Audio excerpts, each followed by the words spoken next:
I'm here to bring some very special message. A very special message for the East Africa, and also for our nation. For our nation.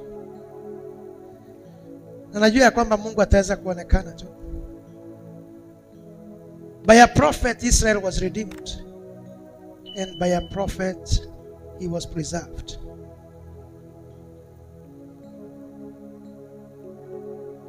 Hii message ambayo niko nayo nitatumia Swahili ili pia wale wengi wako ndani ya ili jumuiya wakaweze kuelewa.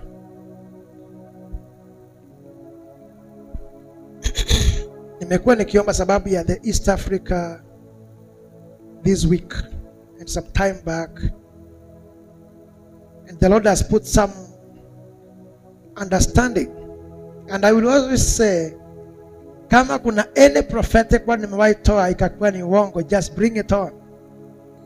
I'll be ready to apologize, because I know there is God who speaks, and it is the highest time people will stop taking the church for granted, because the Lord is raising people that matter in the kingdom, watu ambao wanafaa katika ufalme.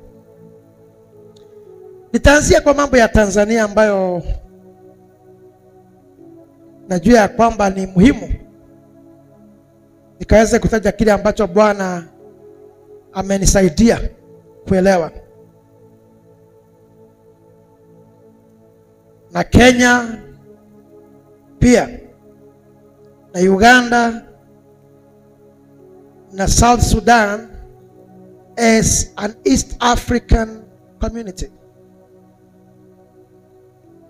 God is raising great men for himself in governance and in matters pertaining their worship, true worship.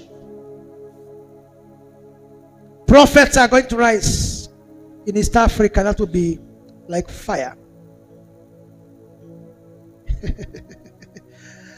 God is going to make men know there is God in heaven. There is God in heaven. And I'm not afraid.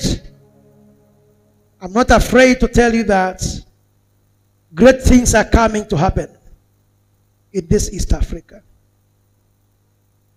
The devil himself is mad against us. Na amepanga ya kwamba halitawezekana, but the Lord says itawezekana. There's a cloud of totalism that I've seen settling on East Africa. Wingu, na nikaangalia na wale imeandikwa totalism, a dark cloud settling on East Africa nations, coming in form of governance, whereby wengine wanajisikia kwamba they are better and greater than everyone else, even to a point whereby they would want to manipulate the systems for the benefit of their ego and their self-centered interests.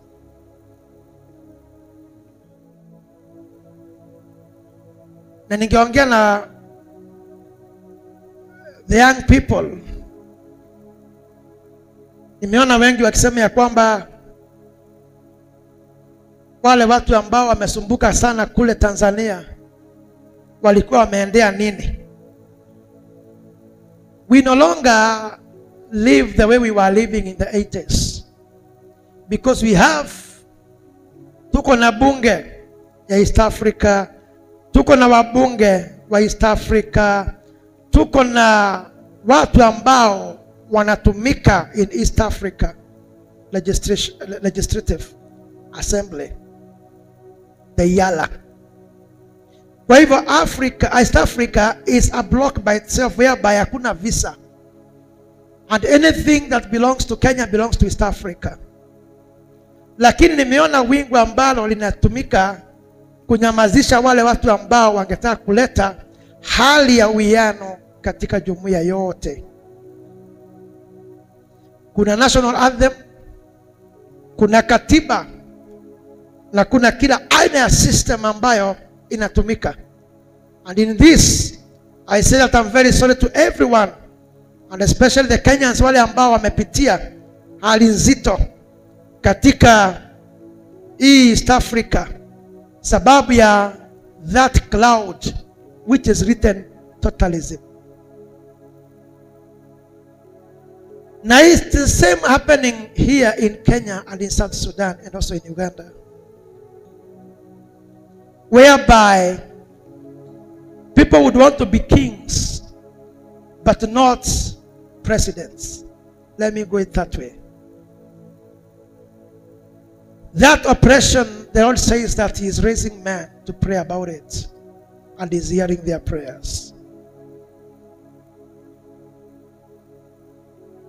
Kuna watu ambao Mungu atawainua kama mishale, watatikiza mambo mengi sana. Then nikiwa pale nikaona Tanzania vizuri sana, na kuna sauti ambayo ningetaka ifikie kiongozi wa Tanzania vizuri sana leo. Kuna Mungu aliye mbinguni, na ni Mungu wa ukweli. Na kuna mambo ambayo unayajua, na ni mambo mazito. Mambo ambayo yalifanyika na yakafichwa, lakini atazidi kufichuka.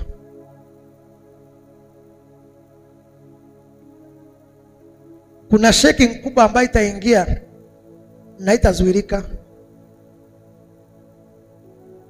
Ile shaking itaweza kufanya Mungu akaweze kuonekana akiwa mwenye enzi. Damu iliyofichwa na iliyotoweka inaongea kama ya Abeli. Pia nikaona ambaye aliondoka anaitwa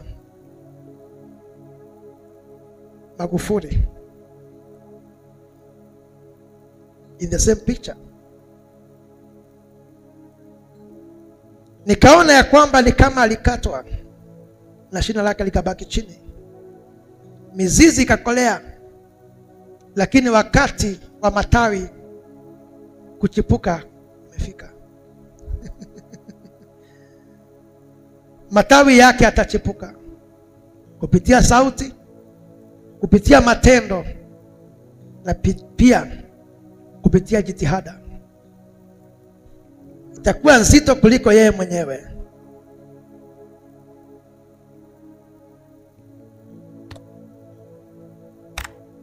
Haki iliyokatwa inakuja kuonekana. Shina la mti ambao ulikuwa mbichi lililokatwa, na mizizi kakolea, litaweza kuinuka tena. Na likiinuka, kuna watu ambao Mungu atawaasign na wengine wajitolee, sababu kuna mambo aliyofanya akaweze kuondoka. Nikauliza nayo ni mambo gani? Alipigana vita sana vya kiroho, lakini kuna makosa ambayo aliweza kuyafanya. Alipigana bila walinzi wa kiroho.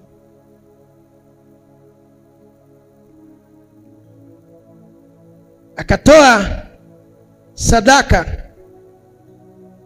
palipokuwa na makuhani.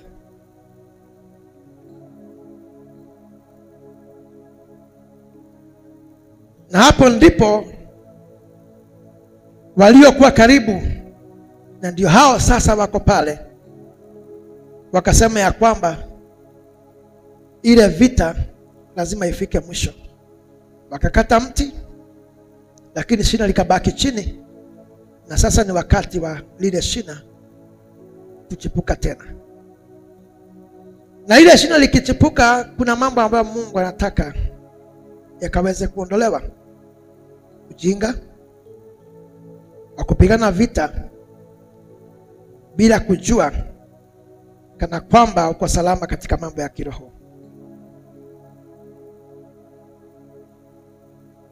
Hivyo basi, katika hiyo nyumba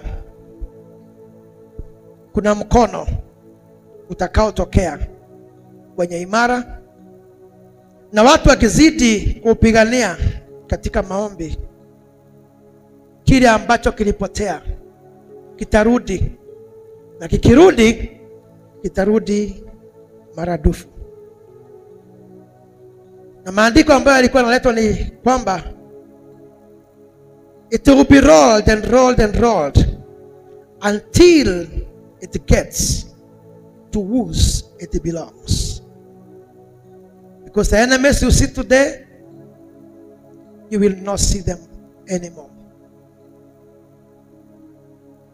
The same thing is happening in Kenya,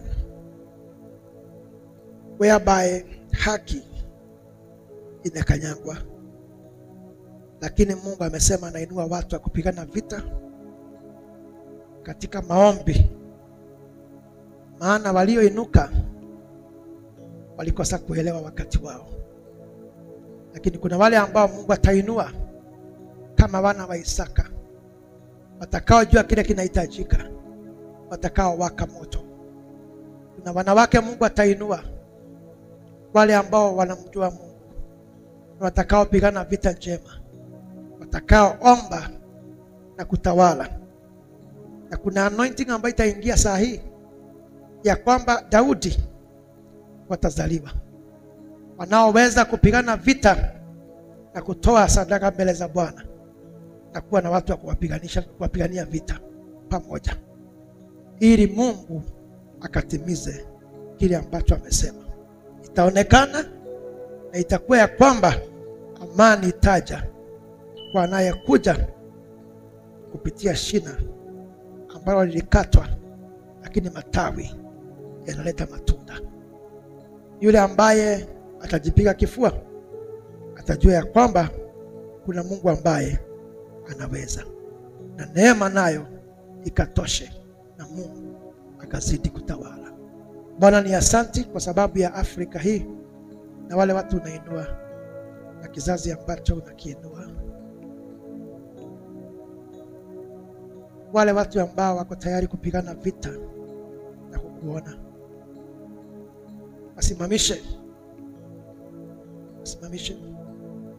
tuonekanie tuko tayari. Asante kwa neema yako na kwa fadhili zako, katika jina la Yesu Kristo tumeomba tukishukuru. Amen and amen. God bless you. God be with us all. Amen.